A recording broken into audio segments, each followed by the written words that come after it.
What's happening, guys? Jay here, and today I'm back. And as promised, today we will be reviewing the ZA Strum Tyrann. All right. So first, the color. As you can see, the Sturm Tyrann ZA is significantly different compared to the HMM one. A big reason for that is the color scheme. They chose blue, gray, and white. Kind of reminds me of the Sino Rex. It might not be a coincidence that they're actually that they actually copied it off of the Sino Rex. Of course, if you're not yet aware, the Sino Rex is an HMM or sorry, Zoids Wild Zero Zoid, which was released just a few months ago, I think. Really, really similar, especially if the Sino Rex has a similar weapon system. So there's that over here, as you can see. Lots of good tricolor effects, and also it really helps that these shiny metallic injection parts over here, the blades, the teeth, the claws, they all work so well with the colors. Now, one thing the marketing stuff doesn't tell you, the box doesn't tell you, is that you can actually interchange some armor pieces in terms of color. As you can see over here, this part over here is the same as this one over here. So there are some parts that you can mix and match, which gives you a lot of sort of creativity about it. So for example, you can switch this. You can also switch the head.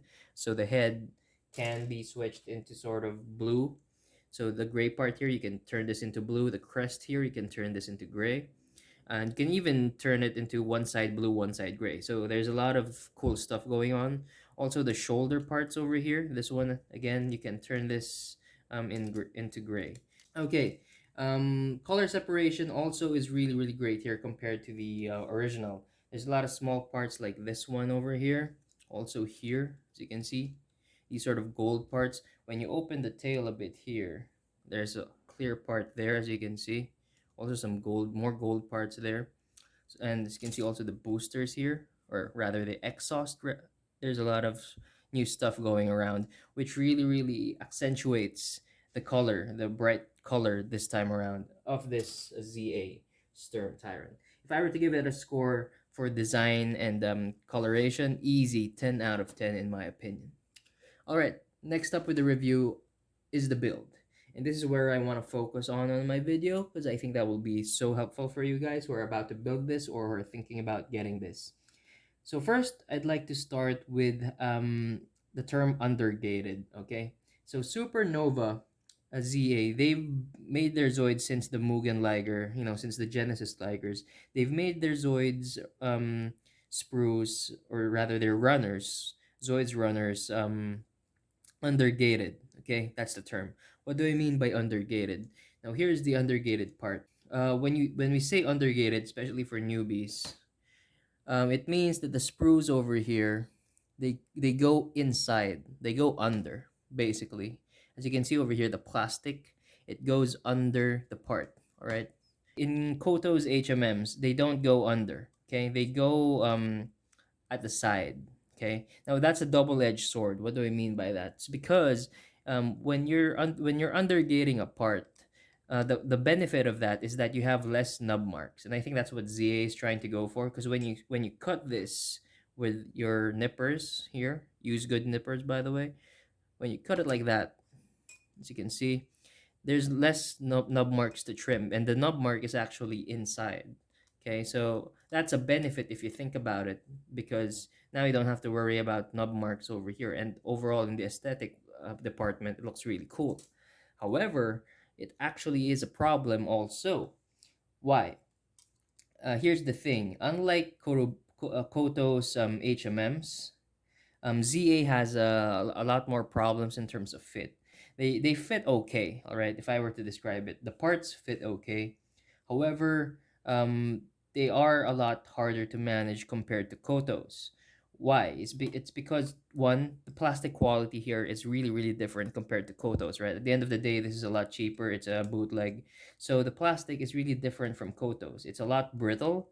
It's a lot more brittle, and it's a lot harder as well. In fact, I have a lot of sort of soreness in my hands, and I've got a few cuts, small cuts in my hands, also in my fingers, from assembling this, because it's really, really tough plastic. Like, it's really pointy. Like this one right here is seriously, seriously sharp. Okay, so please do not think this is a children's toy. I would suggest you have this assembled by a 16-year-old and above person at the very least, or at least talented 13-year-old maybe. But yeah, so the plastic's hard. The Because the plastic's hard and the fit is not as perfect as compared to Koto's, it's actually a lot harder to manage when you're assembling it. Overall, this thing took me 20 hours. All right, 20 hours in total. So what does the undergated part have something to do about that? See, when you make something undergated, when you sandwich this, for example, you sandwich these two parts together, when you sandwich that and you leave some bits open, this thing will cause a lot of mayhem in terms of fitting. And you know what? If you take your time slowly, it will be okay because you can just like trim this sort of part over here like that, and then use your exacto knife as well, trim this. But seriously, when you build this as a whole with many small parts, it actually it can get away, and it happened to me so many times where because of the excess or even the sort of impacted part of the plastic, when you're sandwiching it together, it's not as accurate and there's a little bit of gaps. And when there's a little bit of gaps, especially with the sort of pegs here, it is a nightmare. It could be a nightmare. So if you're gonna build this, I really suggest you take your time and really look for all the undergated parts. And because everything, most like maybe 90% are undergated, it's gonna take you a lot longer to build compared to a Koto's model kit, because in Koto you just really snap and then you clean up real quick. For this one, you really have to find all the nubs, especially when it's black, like these black parts, it gets even harder. So keep that in mind, all right? Now, next up, what I don't like about this, or at least a weakness that I see, is there are no polycaps. All right, and polycaps in terms of articulation is a very, very crucial part of a Zoid, in my opinion. So, if they don't have polycaps, how does this thing articulate? Basically, they use softer plastic and then they just connect it together. All right, so there's no rubber here. That's essentially what polycaps are. They're basically these rubbery things that are used for you to connect and make sure, in Koto's case, make sure it's really malleable and easily movable. But for this, in this case, it's super, super tight plastic. Like it's plastic to plastic friction, which could be troublesome because there's so many tight parts here, especially in the feet, this base over here. It actually came to a point that I had to cut and trim off some excess pegs because I found the pegs too redundant and they just won't fit. It's just super, super tight. So I just cut a few pegs off and relied on other pegs to ensure it's fit. It makes the build really hard. So in terms of build, in my opinion, honestly, it's really inferior compared to the experience in Koto, and it's even more inferior, especially when I take into account that the Berserk Fury's frame, HMM Berserk Fury, is without question the easiest and funnest HMM build among all HMMs, in my opinion. And for this one, I honestly, to be honest, like in my honest opinion, I've built so many Zoids over the past years. I would not go back to building this because it's really, really sort of troublesome. Terms of build, now that I'm talking about build, there are some strong points here, okay? So the core is okay, it's a good build. The weapon system is definitely fun, okay? These boosters, super, super fun. Super fun to build.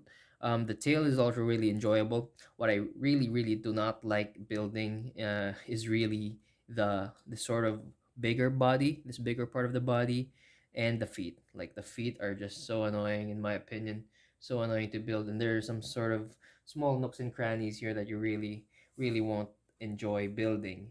So just some tips when building it. On top of it, make sure you have a piece of cloth and do the twisty action. Okay, like if you need to if something is super tight, do not like sandwich it with your with brute force. Just try to do it twisty, and to protect your hands, use some tablecloth. It will really, really make a huge difference. All right, keep that in mind, guys. I promise you it's going to be a much more enjoyable build. That said, that's the build. If I were to give it a rating, maybe 6 out of 10, honestly, for this. So just really, just barely passing my standards for the build. But Despite that, after all that gruesome hard work for the build, you will be getting such a beautiful, well-articulated Zoid, which is an easy 10 out of 10. Again, as I said, I won't be talking about much regarding the articulation because we're going to take forever. But again, just look at it. So much articulation here and so many new stuff also, as you can see over here. These sort of flaps over here, they're really really cool and they're new. You can also extend this out over here. There's a missing cap there that I forgot to put, but yeah, basically you can extend that. But really the main meat in terms of articulation are the boosters. Like, the boosters are so insane, guys. Look at how it moves. Like, there's so much wide range of motions here for the boosters. You can lift this up also, extend it even further. Look at it. I mean, it's ridiculous. And of course, the claws are really really nice. They're not on the arms. Oops, something fell. They're not on the arms, so they're here by the boosters, which gives you so much more versatility. As you can see, it's like the Geno breakers, and as you can see, there are also three sort of arms that you can mess around with. You can really really set your motions. There's so much more hidden articulations here that I won't talk about anymore because you can find that out yourselves. Claws, by the way, move really really cool. But yeah, find that out for yourselves. You are gonna be so excited. Just trust me on this when I say that the articulation here is absolutely superb. Once you've done all the hard work and all the gruesome hard work, you're gonna enjoy, at least reap the benefits of your hard work, because the articulation here rocks, and feel free to enjoy it. So build it right and you'll have good articulation. Okay, now for the last part of the video, I'm just gonna show you guys the Berserk Fury HMM real quick. So here is the Berserk Fury HMM, just a real quick show. Again, I don't have the Sturm Tyrann. As you can see, both look amazing. Obviously, the Sturm Tyrann looks a lot more daunting because it has a lot more armors and weapons. That's really cool. But honestly speaking, guys, they look really great together. So get both, I guess. But again, if you actually feel the plastic quality is just so different. Like, this one's really smooth and soft. It's like you can't hurt your hands here when you're assembling. It's really really, it's like almost clay. Compare clay to sort of like steel. For this one, less detail but a funner build in my opinion. So yeah, that's basically it for the ZA Strum Tyrann review. Thank you for watching. This is Jay, and again, till next time, goodbye.